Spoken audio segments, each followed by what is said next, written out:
గంజాయి వద్దు, గంజాయి వద్దు. అందరికీ మా ధన్యవాదాలు.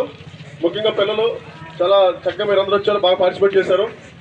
ఈ కార్యక్రమం ఈరోజు అంతర్జాతీయ యాంటీ డ్రగ్ డే దినోత్సవం ఈ 26th జూన్ జరుపుకుంటాం కాబట్టి ఈరోజు ఇది అబ్జర్వ్ చేయడం జరిగింది.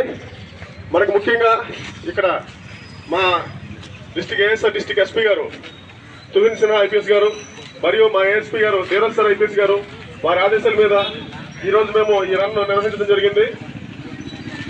సో మనకి ఇక్కడ గాంజా ఒకటే కాదు, దానికి ఆల్టర్నేటివ్ పర్పస్ అనేది మన దగ్గర ఉన్నాయి.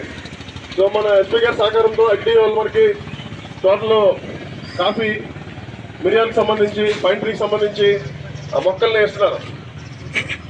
వాటిని నేర్చుకుంటే వాటితో మనం గంజాయిలో కన్నా ఎక్కువగా డబ్బులు సంపాదించవచ్చు. కాబట్టి ప్రజలందరికీ కూడా మరొకసారి తెలియజేసుకుంటున్నాం.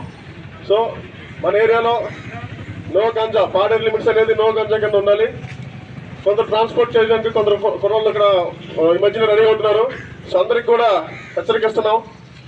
మాకు కానీ మీరు ఇక్కడ వెహికల్స్తో, కాస్ట్లీ వెహికల్స్తో తిరుగుతున్నారు పని పాట లేకుండా. మీరు కాస్ట్లీ వెహికల్తో పని పాటలు తిరుగుతుంటే అర్థం ఏంటి? 2 వీలర్ తిరుగుతున్నారంటే మీరేదో ఇల్లీగల్ పనులు చేస్తున్నట్టు. కాబట్టి ఇక్కడ నుంచి మీ మీద మేము రైడ్ చేయడం అనేది ఉంటుంది. అందరికీ చెప్తున్నాం, బుద్ధిగా చదువుకోండి. ఈ పెండ్లింగ్స్ రిలీజ్ చేయడం మానేయండి. మంచి భవిష్యత్తు ఉంది. సో మంచి అవకాశాలు ఉన్నాయి. పోలీస్ ఫోర్స్లో కానీ, అగ్నిపత్ కానీ ఇలా చాలా ఫోర్స్కి వెళ్ళొచ్చు, దేశ సేవ చేయొచ్చు. కాబట్టి కుర్రలందరూ కూడా మరొకసారి తెలియజేసుకుంటున్నాం, ఇటువంటి అసాంఘిక కార్యకలాపాల్లో పాల్గొవద్దు. థ్యాంక్ యూ అండి. Thank you. ఉండాలి.